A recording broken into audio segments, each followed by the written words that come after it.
Outside, the mercury has plummeted to 15 degrees. In your living room, the thermometer reads 48 and it is dropping fast. You have been sitting in the dark for 18 hours. Your children are buried under a mountain of quilts, and every word you speak is visible in the frozen air.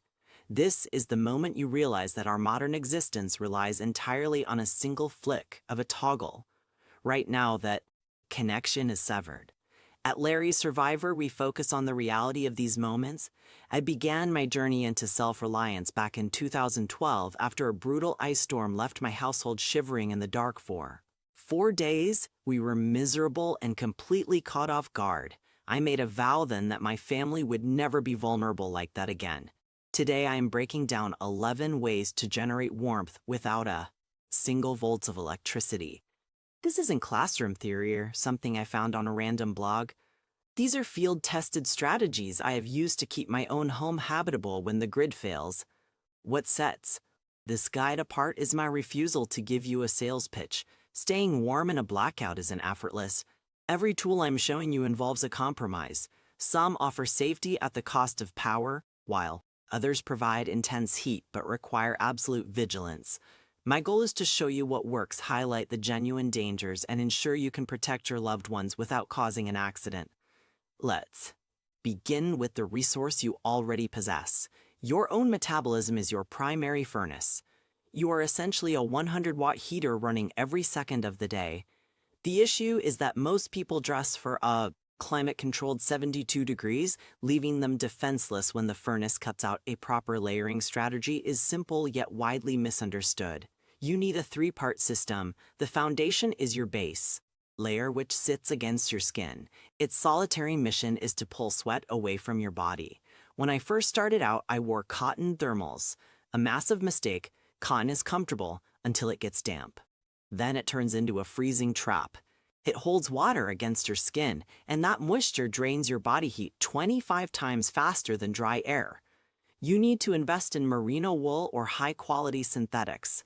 The upfront cost is higher, but I have a merino set from 2015 that is still going strong. That is nearly a decade of security for less than the cost of a nice dinner. Your middle layer is the insulator. This is designed to trap a pocket of warm air. Fleece is excellent. Down is superior if kept dry, and heavy wool is a classic. The trick is to keep these layers loose. You need that air gap to hold the heat. When I'm prepping for a cold snap, I usually stack a light fleece under a thick wool cardigan. Finally, you have the outer shell. This is your shield against wind and sleet. Moving air is a heat thief. A 15-mile-per-hour breeze can make a 30-degree afternoon feel like 9 degrees. Your shell must be windproof and water-resistant. Don't forget your head, hands, and feet. You lose a staggering amount of energy through your extremities. I keep wool beanies stashed throughout my home. If I feel a chill, the hat goes on first. Swap thin cotton socks for heavyweight wool. Versions that feel like thick cushions inside a cold house. Fingerless gloves are a game changer, allowing you to handle tasks without freezing your knuckles. This clothing strategy costs less than a single utility bill, requires no fuel, and is the most reliable lifesaver you can own. Get your wardrobe sorted before you buy a single heater. Next, let's talk about Mylar emergency blankets. They look like cheap foil, but they are genius pieces of engineering developed by NASA. These sheets reflect roughly 90% of your radiant body heat back toward you. Your body is constantly shedding infrared energy. Usually that heat just vanishes into the room. Mylar acts like a mirror, bouncing that energy back to your skin. The blanket doesn't create heat. It simply locks yours in. I keep these everywhere. My truck, my go bag, and various drawers in the house. They are incredibly cheap and light, but most people use them incorrectly. You cannot wrap them tight. Against your skin, you need a small pocket of air for the physics to work correctly. Also ensure the reflective side is facing inward, because Mylar doesn't breathe. Moisture will build up inside, making you feel clammy after a few hours. Just vent the blanket occasionally to let the humidity out. They are noisy and fragile, but in a crisis they are indispensable. Now we move into heavy-duty heat. Propane. A quality propane heater can turn a frozen 200-square-foot room into a sanctuary. I personally rely on the Buddy Heater series. But you must understand that these tools can be lethal if respected. Propane produces carbon monoxide, a silent, scentless killer. By the time you feel the headache or nausea, you might be too disoriented to act. At Larry's, server safety is our priority, so follow these rules strictly. Only use units specifically rated for indoor use. Outdoor models vent far too much gas for an enclosed space. Ensure your unit has an oxygen depletion sensor, ODS, that shuts the gas off. If air quality drops, you also need tip-over protection, so a bumped heater doesn't start a fire. Most importantly, you must have a battery-powered carbon monoxide detector in the same room as the heater. Check the batteries today.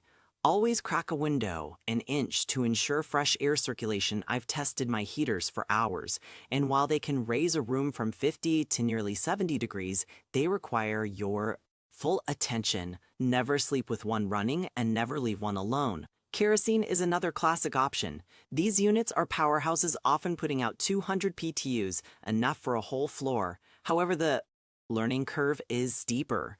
You must use crystal clear K1 grade kerosene. Anything else will produce foul odors and toxic pollutants. Store your fuel in blue containers outside your home. When it's time to refill, the heater must be stone cold and taken outdoors. Spilling fuel on a hot burner is a recipe for disaster.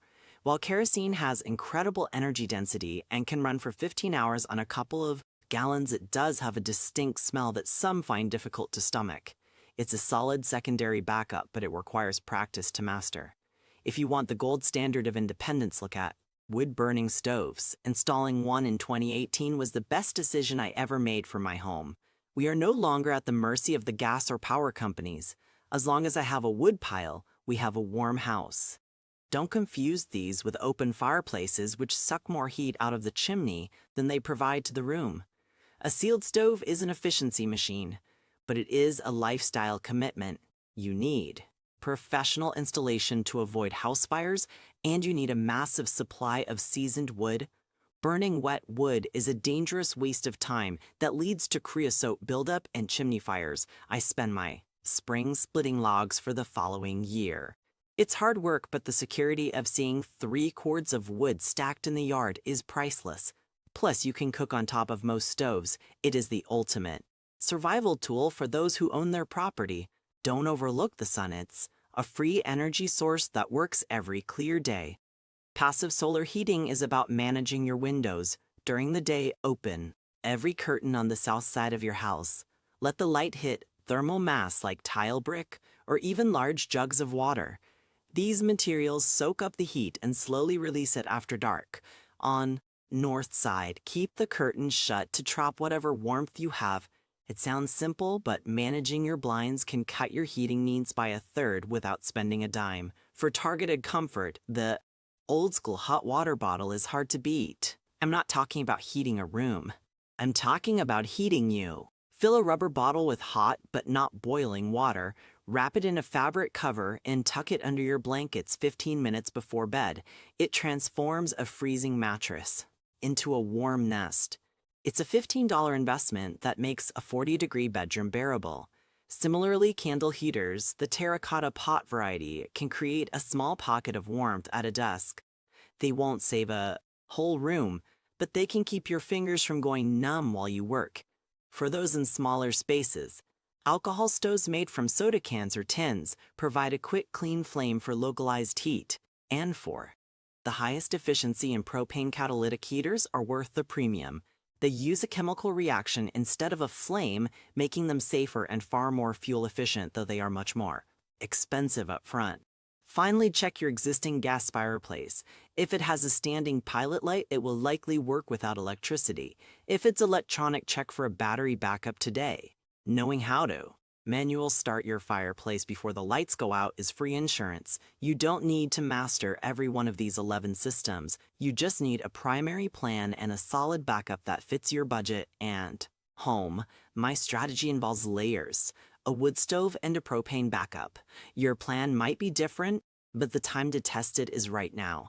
Do not wait for the ice to start forming on the windows to read the instruction manual. If this guide provided value to your family's security, please support Laurie Saraver by liking the video and sharing your preferred heating method in the comments. Subscribe for more no-nonsense prepping advice every week. The grid isn't getting any stronger, but you can stay prepared. Stay warm, and I will see you in the next one.